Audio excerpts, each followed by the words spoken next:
Hello everyone, कैसे हो आप सभी। तो 2 बज रहे हैं दोपहर के। तो अब आप लोगों से बात करने लगी हूँ। कल मैंने एक किताब फिनिश कर दी। कल मैंने आपको दिखा देती हूँ मैंने कौन सी बुक है जो मैंने पूरी फिनिश करी है। ये वाली बुक, ये अक्टूबर जंक्शन नाम से ये बुक है जो मैंने पूरी फिनिश करी है। तो इस बुक में मुझे कल काफ़ी घंटे लग गए पढ़ने में। है तो दिख तो आपको छोटी सी रही है कि छोटी सी बुक है, बट फिर भी पढ़ते पढ़ते टाइम लग जाता है। रात को जाके मेरी ये बुक फिनिश हुई थी। इस बुक में ये बनारस से स्टार्ट होती है बुक। बनारस का कोई पिज़्ज़ा कैफ़े है जहाँ पे पिज़्ज़ा मिलता है। तो उस बनारस के उस कैफ़े में काफ़ी ज़्यादा भीड़ होती है। तो उस भीड़ की वजह से ना दो लोगों को ना वेटर एक साथ बैठा देता है। लड़की का नाम होता है चित्रा और लड़के का होता है सुमित। सुमित होता है या सौमित, ऐसे कुछ नाम होता है। नाम सुमित ही लगा लो, सुमित नाम होता है। तो जो लड़का होता है वो काफ़ी पैसे वाला होता है, काफ़ी मतलब करोड़पति होता है, क्योंकि वो काफ़ी रिच, मतलब शेयर मार्केट्स में पैसा लगा लगा के काफ़ी रिच बन चुका होता है। और चित्रा जो होती है वो, उसका सपना होता है कि वो किताब लिखे, वो ऑथर बनना चाहती है और अपनी किताब लिख रही होती है जिसका वो एंड ढूंढ रही होती है। तो इस तरीके से दोनों अपने अपनी लाइफ में मतलब लाइफ में चल रहे होते हैं। तो वो वहाँ पे बैठे होते हैं बनारस के कैफ़े में, भीड़ होती है। तो वो ऐसे ही बात करने लग जाते हैं आपस में, तुम कहाँ से हो, मैं कहाँ से हूँ, जनरली। तो बाद में बनारस में क्या होता है, वहाँ आरती वगैरह होती है तो वहाँ पे भी ये लोग मिल जाते हैं साथ में। तो इस तरीके से ना, मतलब ये दोनों ही कैरेक्टर आपको मैं बताती हूँ, काफ़ी बोल्ड कैरेक्टर है। बोल्ड इन द सेंस कि मतलब लड़की जो है ना अपनी फिजिकल नीड्स पूरी करने के लिए आदमियों के साथ सो जाती है। मतलब उसको अपनी नीड्स पूरी करनी होती है तो वो किसी किसी को बुलाती है अपने पास, मतलब अपने बॉयफ्रेंड्स वगैरह बनाती है। मतलब उसका लाइफ ऐसी है। वो डाइवोर्स ले चुकी है लड़की, 26 साल की है। 2 साल उसकी शादी को हुए थे और उसका तलाक हुआ, और तलाक में उसको अच्छा खासा अमाउंट पैसे का मिला, क्योंकि डाइवोर्स में एक सिंगल, मतलब जो लड़का होता है ना, जो सिंगल होता है, जो जिसका कोई पीछे मतलब एक ही लड़का होता है, तो उस पैसे वाले परिवार में शादी होती है, तलाक होता है तो पैसा मिल जाता है। तो उसी पैसे से वो अपनी पिछले 2 साल से अपनी जिंदगी चला रही है। तो करीबन करीबन ये लगा लो, लड़की जो है वो राइटर बनना चाहती है, सिंगल है, डाइवोर्सी है, और मतलब बच्चा नहीं है उसके कोई भी। और लड़का है वो शेयर मार्केट में पैसा लगाता है, वो भी 24-25 साल का है, उम्र का है।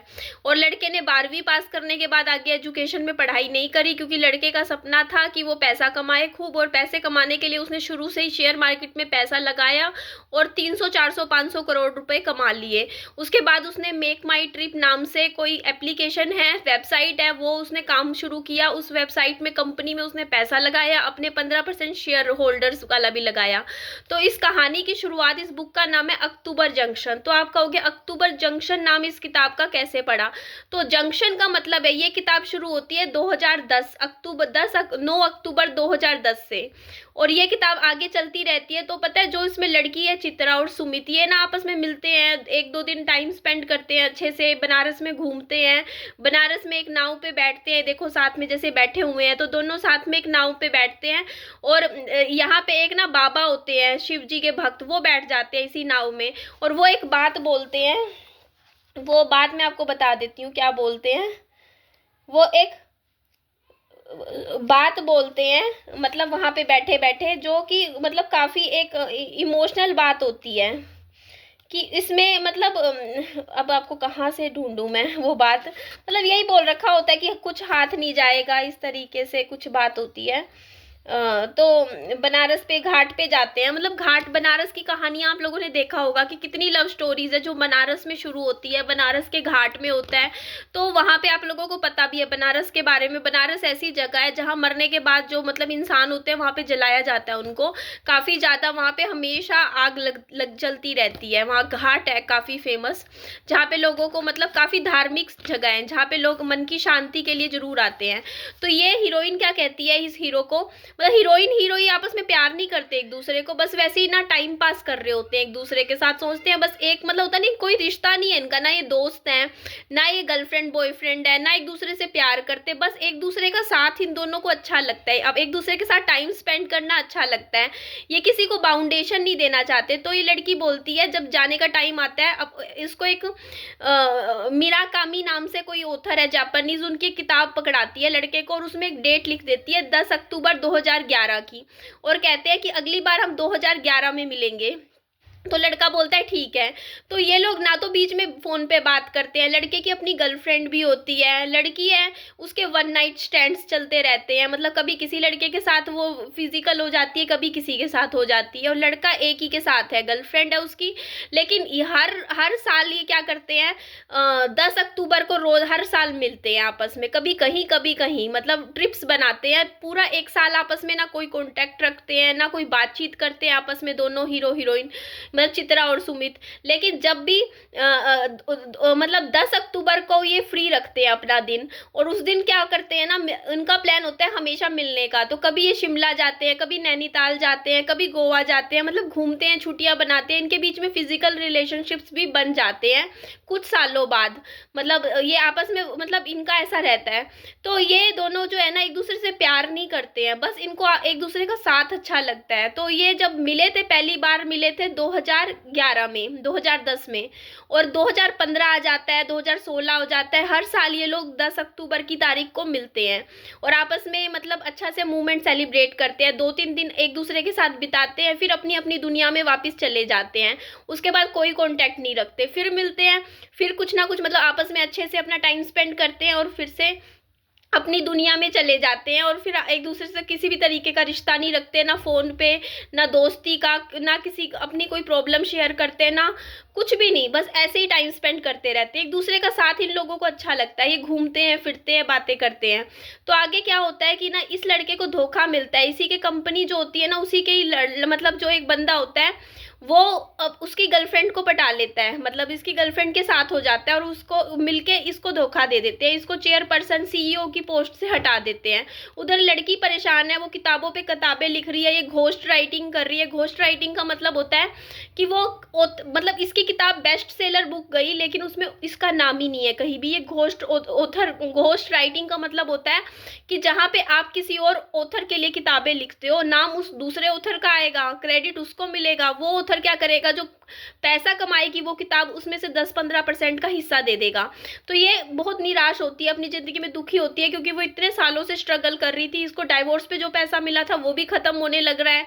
तो ये परेशान है कि मैंने क्या सही किया अपने पति को छोड़ के, मैं दुखी हो रही हूँ, मतलब मेरी लाइफ कहीं कुछ कैरियर वाइज नहीं जाती। तो लड़का एक बार पूछता है इस लड़की से, तेरा सपना क्या है? तो लड़की कहती है मुझे नेम चाहिए, फेम चाहिए, पैसा चाहिए, मैं चाहती हूँ लोग मुझे जाने, मैं फेमस होना चाहती हूँ, ऐसे वैसे। और लड़की पूछती है तुम क्या चाहते हो? वो लड़का बहुत फेमस होता है ऑलरेडी, उसके रोज अखबारों में इसके बारे में बातें छपती है, क्योंकि करोड़पति होता है ये, स्टार्टअप कंपनीज का बहुत ही मतलब इंस्पिरेशन होता है। तो लड़का इन चीजों से पक चुका होता है, उसको फेम नहीं चाहिए, उसको नेम नहीं चाहिए, उसको पैसा नहीं चाहिए, वो हर चीज पाके उस चीज से कहते हैं ना कि फेड अप हो चुका है ये। तो वो कहता है कि ना मेरे को तो एक गुमनामी वाली जिंदगी चाहिए, मैं चाहता हूँ कि मुझे ऐसी जिंदगी मिले जहां मैं मरूं तो मेरे बारे में कोई कुछ ना छापे। तो इस तरीके से दोनों मिलते हैं, एक दूसरे के मुश्किल समय में एक दूसरे का साथ भी देते हैं, ये दोनों के दोनों, चित्रा और सुमित। लेकिन आगे क्या होता है कि इसके पापा जो होते हैं ना, सुमित के पापा, ये सुमित और उनके रिलेशन अच्छे नहीं होते। सुमित अपने पापा को पसंद नहीं करता, क्योंकि इसकी मम्मी की डेथ हो चुकी है सुमित के, और वो मतलब सुमित्रा नाम की जो मतलब इनकी माँ थी उनसे मतलब प्यार करता था बहुत, लेकिन वो गुजर जाती है हार्ट अटैक से। तो ये उसकी अपनी माँ की मौत का जिम्मेदार अपने पापा को मानता है, क्योंकि पापा का व्यवहार अपनी माँ के साथ, पत्नी के साथ अच्छा नहीं था, इतना वो गुस्सा था, चिल्लाते थे। तो इसको लगता है कि मेरी माँ इसीलिए गुजर गई क्योंकि वो मेरे फादर मेरी माँ पे चिल्लाते थे। तो इसका अपने पापा के साथ रिलेशनशिप अच्छा नहीं था, पैसे वाला इंसान था, रोज ताज होटल्स में रुकता था। ये भी अपने रिलेशंस रखता है, गर्लफ्रेंड्स बनाता है, घूमता है फिरता है, ये भी बॉयफ्रेंड्स बनाती है, घूमती फिरती है, टाइम पास करती है। लेकिन ना तो ये किसी से प्यार मतलब इन दोनों लोगों का स्वभाव ऐसा है, इनको प्यार ही नहीं होता, मतलब ये प्यार नहीं कर पाती। कईयों का नेचर होता है ना जिनको सीरियस रिलेशनशिप्स ही नहीं चाहिए होते हैं, तो ये दोनों ही एक जैसे हैं इन मामले में। ना तो ये सीरियस होता किसी के लिए, ना ये सीरियस होती, ना इसको प्यार चाहिए सीरियस वाला, ना इसको चाहिए। दोनों ही मतलब मस्त, मतलब अपने बस गोल्स में फोकस है, मतलब बस अपने सपनों के लिए भाग रहे हैं, ऐसे ही जिंदगी कट रही है इनकी। तो आगे क्या होता है कि धीरे धीरे 2018 भी आता है, 2019 आता है, ये लड़का अपने पापा से उसके रिश्ते सुधर जाते हैं, उनको भी इस लड़की से मिलवाता है। तो इस तरीके से ना इसका इस लड़के का जो होता है कैरियर जो होता है खत्म सा हो जाता है जब इसको सीईओ की पोस्ट से निकाल देते हैं। तो ये उस कंपनी पे केस करता है जिसमें इसको 350 करोड़ रुपए मिलते हैं, मतलब केस ये जीत जाता है। तो 350 करोड़ में से 20% पैसे ये अपने पास रखता है, बाकी चैरिटी में दे देता है, ये सारे बांट देता है पैसे कि मेरे को ना अब कंपनी खोलनी, मेरे को अपनी बस जिंदगी को समझना है।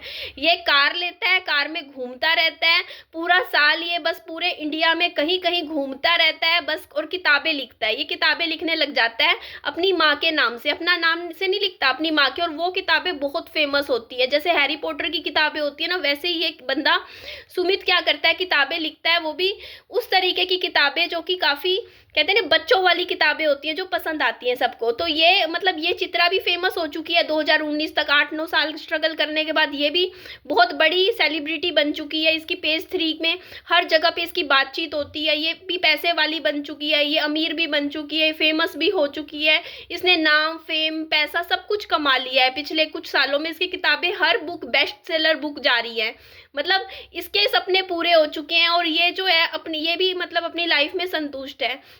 तो बात आती है फिर 2019-20 की, ऐसे 10 साल हो चुके हैं। अब जो चित्रा है वो 37 साल की हो चुकी है और ये भी 35-36 साल का हो चुका है।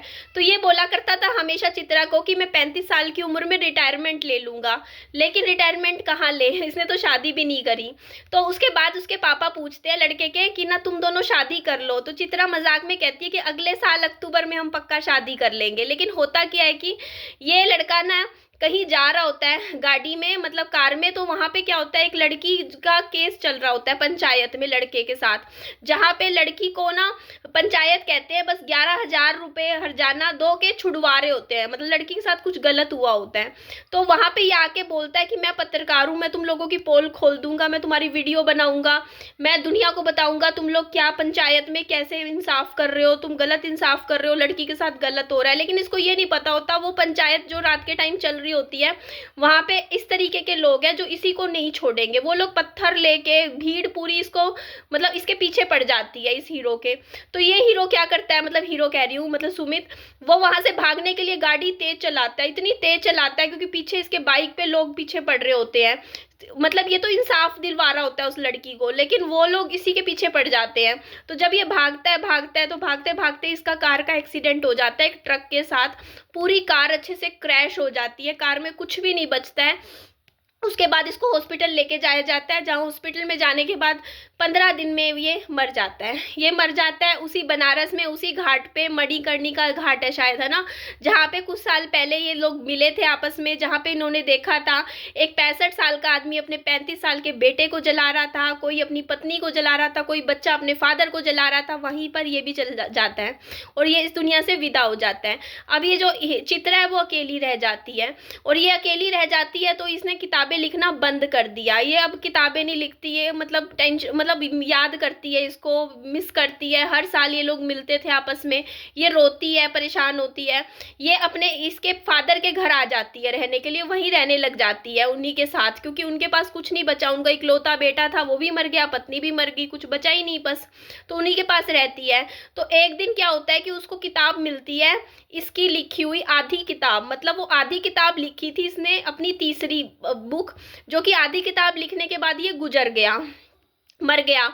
तो बाकी आधी बुक जो है ना ये हीरोइन लिखती है इसकी, और उस किताब को पब्लिश करती है, और किताब को पब्लिश करती है। और एक दिन वही उसी घाट में उसी नाव पे ये बैठी होती है और अपने मतलब इसको सुमित को याद कर रही होती है, क्योंकि अब इसको पास जीने की कोई वजह नहीं बची। ये दुखी है, ये सोचती है कि मेरे पास ना मतलब ये नहीं था कि हमारी रोज बात होती थी सुमित से, ये भी नहीं था कि मैं उसके बिना रह नहीं सकती थी, लेकिन एक उम्मीद थी कि हर साल हम मिलते थे अक्टूबर में, हर साल मतलब एक कनेक्शन था। तो वो रो रही होती है। तो वही बाबा वापिस आता है इससे मिलने और कहता है कि देखो दुनिया में ना हजारों करोड़ों अरबों लोग ऐसे जिनको ना सच्चा प्यार कभी मिलता ही नहीं, या फिर मिलता भी है ना अगर ऐसा प्यार जिसमें हम मतलब अपने बेटर हाफ को देखते हैं, तो वो नहीं मिलता। अगर मिलता भी है ना और मिलने के बाद अगर हम उसको खो भी देते हैं उस प्यार को, तो वो प्यार कभी मरता नहीं है। वो कहते हैं ना अर्ध नारी क्या होता है, अर्ध नारी या अर्ध मानव क्या होता है कि एक औरत में एक आधा आदमी छिपा होता है और एक आदमी में एक आधी औरत औरत छिपी होती है। जब एक औरत का वो आदमी चला जाता है ना, तो वो आदमी रियलिटी में नहीं जाता है, वो उसी के अंदर निवास करता है। मतलब ये बोलता है कि तुम्हारे अंदर है वो अभी भी, और वो हमेशा रहेगा तुम्हारे अंदर। तो इस तरीके से वो उसको याद करती है। और एक बात लिखते हैं यहाँ पे, बोला जाता है कि देखो दुनिया में हर किसी को सब कुछ मिलता है जिंदगी में, जिसकी चीज की उसको चाहत होती है ना, उसको सब कुछ मिलता है, लेकिन सही समय पे नहीं मिलता। जब उसको चाहिए होता है वो चीजें तब नहीं मिलती, और जब उसको मिलती है वो सब चीजें तब उसको चाहिए ही नहीं होती। अब चित्रा का सपना था कि उसको पैसा मिले, फेम मिले, नेम मिले, सब कुछ मिले। उसको सब कुछ मिला, लेकिन जब मिला, जब उसको सुमित जा चुका था, है ना, हमेशा के लिए, तो उसको उस चीज की कोई वैल्यू नहीं थी। अब उसको वो सब चाहिए ही नहीं था। जब उसको चाहिए था वो मिला नहीं, और जब उसको सुमित चाहिए, इसके पास था, उसे मिलता था, हर अक्टूबर में इन दोनों में टाइम स्पेंड आपस में करते थे, उस टाइम उसको सुमित नहीं चाहिए था, है ना। मतलब उसको उस टाइम इस चीज को, इन दोनों को ही, ये दोनों आपस में नहीं चाहिए थे। मतलब ये तो सिर्फ अपना समय। और कुछ रिश्ते ऐसे होते हैं जिनका कोई नाम नहीं होता, ना दोस्ती का ना प्यार का, बट वो रिश्ते बहुत स्पेशल होते हैं। तो इसमें यही एक रिश्ते बता रखे। अक्टूबर जंक्शन, बुक का नाम इसीलिए है अक्टूबर जंक्शन। इसका आखिरी पेज पढ़ के बता देती हूँ ताकि आप लोगों को थोड़ा सा, चित्रा को वो सारी बात याद आ रही थी। उसको यह नहीं लग रहा था कि सुमित नहीं है, सुदीप नहीं है, सॉरी सुदीप नाम था। वह समझ ही नहीं पा रही थी कि सच क्या है और सपना क्या है। कुछ दिन गड़बड़ हो जाते हैं। चित्रा के लिए वह वही दिन था। सुमित उसके सामने नाव पे बैठा हुआ दिख रहा था।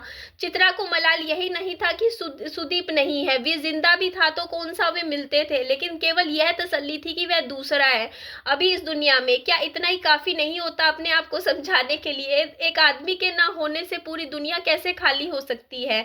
ऐसी बातें चित्रा ने अपनी किताबों में ना जाने कितनी बार लिखी होगी, लेकिन ऐसा होता हुआ देखना इतना आसान नहीं था जितना कि लिखना। चित्रा को अपनी कहानियों का अंत लिखते लिखते इतना तो पता ही चल गया था कि अकेले हो जाना ही इस दुनिया की आखिरी सच्चाई है। भले आप भीड़ में मरे या अपने घर के बिस्तर पर, हर आदमी मरते वक्त अकेला ही होता है। इस दुनिया के बाद किसी दूसरी दुनिया की उम्मीद शायद हम सबकी आखिरी उम्मीद होती है। ऐसी दुनिया जो कि हम बना सकते हैं, ऐसी दुनिया जो हमें जिंदगी भर सपनों में दिखती है। इसीलिए शायद हम अपने सपने भूल जाते हैं, क्योंकि अगर सपने याद रखें तो हमारे लिए ये दुनिया झेलना संभव हो जाएगा। इसके बाद पूरे रास्ते बाबा ने कोई बात नहीं की। नदी पार होने पर बाबा ने वैसे ही रेत की उठकर हवा में उड़ा दी। चित्रा ने आगे कभी कोई अगली किताब नहीं लिखी। उसने मतलब किताबें नहीं लिखी। वह हर लड़की चित्रा हो सकती थी, वह किताब नहीं लिखती। एक सेकंड यार, मुझे इसे ना पहले वाला पन्ना पढ़ना था, मैं गलत पन्ना पढ़ गई जो मेरे को बताना था। हाँ ये वाला, हाँ ये वाला पेज पढ़ती हूँ मैं। चित्रा बनारस के घाट पर जाकर अकेले बैठ गई। सूरज डूबने को है, बनारस को सोने में अभी वक्त है। नाव अकेली है, चित्रा अकेली है, बनारस अकेला है, बनारस की हर एक गली अकेली है, बनारस का हर एक घाट अकेला है। चित्रा को वही नाव वाला दिखा जो 10 साल पहले मिला था, पिछले साल सुदीप के साथ भी मिला था। पूरा घाट बिल्कुल सुनसान देखकर चित्रा भी चौंकी कि वह सपना देख रही है या सच। नाव वाले ने पूछा, पिछली बार आपके पास जो वो साहब आए थे वो कहाँ है? चित्रा ने कोई जवाब नहीं दिया। नाव चलना शुरू हुआ कि इतने में ही वही बाबा आकर नाव में बैठ गए जिसको सुदीप ने पैसे दिए थे। नाव वाले ने बाबा को भगाने की कोशिश की, लेकिन चित्रा ने ऐसा करने से मना कर दिया। बाबा ने चित्रा को देखकर कुछ नहीं कहा, वह बस आकर बैठ गए। चित्रा नाव से आगे बढ़ती जा रही थी और अपने पीछे वह सारे रास्ते छोड़ती जा रही थी जहां जहां वह भटकी थी। नाव पर बैठा मल्लाह कुछ बात करने की कोशिश कर रहा है, लेकिन चित्रा को कुछ सुनाई नहीं पड़ रहा। बाबा कुछ बोले जा रहे हैं। महादेव भोलेनाथ को अर्धनारीश्वर बोलते हैं, जानती हो? चित्रा चुप रही, लेकिन उसने बाबा की आंखों में देखा। उसको बाबा की आंख देखकर लगा कि ये बाबा की नहीं, सुदीप की आंखें हैं। चित्रा को कुछ समझ नहीं आ रहा था, वह उन आंखों में देखती रही। बाबा ने बोलना शुरू किया, हर आदमी में एक औरत और हर औरत में एक आदमी होता है। हर आदमी अपने अंदर की अधूरी औरत को जिंदगी भर बाहर ढूंढता रहता है, लेकिन वो औरत बड़ी मुश्किल से मिलती है। वैसे ही हर औरत अपने अंदर का अधूरा आदमी ढूंढती रहती है, लेकिन वो अधूरा आदमी बड़ी मुश्किल से मिलता है और कई बार वो अधूरा मिलता ही नहीं है। लेकिन अगर एक बार अधूरा हिस्सा मिल जाए तो आदमी मरकर भी नहीं खोता। तू ध्यान से देख, वो कहीं नहीं गया, तेरे अंदर है, आधी तू आधा वो। तो ये चीज है।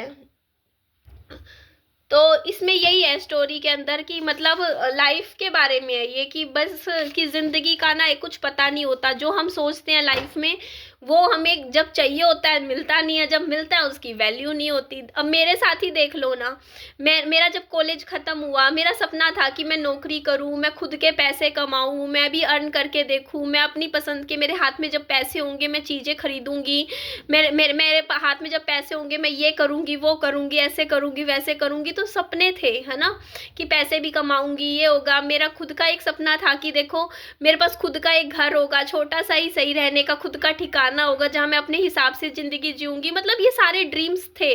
लेकिन जब ये सपने मेरे पूरे हुए तो उन चीज़ों की मेरे को कोई वैल्यू ही नहीं बची मेरी लाइफ में, क्योंकि वो सपने मेरे बहुत पहले ख़त्म हो गए थे। आप समझते हो, वही चीज़ मैं अपने साथ रिलेट करती हूँ कि देखो आज मेरे पास 2-2 फ्लैट है, लेकिन मेरे पास उन फ्लैटों की कोई मेरे लिए वैल्यू नहीं है, ज़ीरो वैल्यू है। बस इतना है कि हाँ बैठी हूँ, छत मिली हुई है रहने का, लेकिन वो खुशी नहीं है। क्योंकि जब इंसान को जो चीज़ मिलती है ना, वो तब मिलती है जब उस चीज़ की उसको ज़रूरत ही नहीं होती। ज़रूरत नहीं मतलब एक वो खुशी नहीं रहती, वो उस टाइम नहीं मिलती जब उसको चाहिए होता है। जब मेरे को चाहिए था वो चीज़ें, जब मैं 22 साल की थी, 23 साल की थी, 24 साल की थी, तब मेरा मतलब ज़िंदगी को लेके एक अलग ही स्पार्क था लाइफ को लेके, कि हाँ यार पैसा कमाना है ज़िंदगी में, ये करना है वो करना है, ऐसे लगना है वैसे लगना है। मतलब चीज़ों की खुशी होती है। वो चीज़ें अगर उस टाइम मिलती है तो वो एक अलग ही वैल्यू देती है। लेकिन आपको वो चीज़ें उस टाइम मिलती है जब आपके अंदर वो उन चीज़ों की चाहत ही नहीं बचती है। तो वो चीज़ें आपको कुछ भी मिल जाए, वो आपको खुशी या चाहत वो वाली प्रोवाइड नहीं करती है। वही चीज़ मेरे साथ है। दुनिया में बाहर से देखने में लोगों को लगता है, लोग मेरे से जेलस फील करते हैं। लोगों को लगता है अरे बाप रे, इसने तो मतलब एक टाइम पे 1-1 लाख रुपया भी कमाया यूट्यूब से, इसकी लाइफ में तो ये है। क्योंकि वो चीज़ें उनके पास नहीं है ना, इसलिए उनको लगता है कि निधि के पास है तो इसको बहुत ही मतलब कहते हैं ना कि बहुत कुछ उसके लिए है। बट एक्चुअल में वो चीज़ें तुम्हारे लिए इस टाइम, अगर तुम्हें इस टाइम मिल जाएगी तो तुम्हारे लिए वैल्यू है, वैल्यूएबल है। लेकिन किसी और को अगर तुम्हें किसी और टाइम मिलेगी वो चीज़ों की कोई वैल्यू नहीं है। एग्जाम्पल देती हूँ मैं सपना का भी। सपना ने 2 हस्बैंड खोए हैं। आज उसके पास पैसा है, नेम है, फेम है, सब कुछ है उसके पास, लेकिन क्या उसको सच में वो चीज़ें चाहिए? यही बात हो जाती है इंसान की। हर किसी का सपना होता है उस पॉइंट पे पहुंचना, लेकिन वहां उस पहुंचने के बाद उसने जो खो दिया ना, उसके बाद वो चीज़ों की कोई वैल्यू नहीं रहती है। तो हमें सब कुछ मिलता है जो हमने ज़िंदगी में चाहत होती है हमारी, हमें सब कुछ मिल जाता है, लेकिन जब मिलता है ना तो उस चीज़ से मन भर जाता है, वो चीज़ हमें अच्छी भी नहीं लगती है। तो यही ज़िंदगी का उसूल है कि मिलता सबको है, बट उस टाइम नहीं मिलता जब हमें चाहिए होता है ना। बस चलो जी, एंड करते हैं इस वीडियो को। अपना खूब सारा ध्यान रखिएगा। वीडियो अच्छी लगी लाइक, चैनल को सब्सक्राइब भी करिएगा। Bye bye, take care.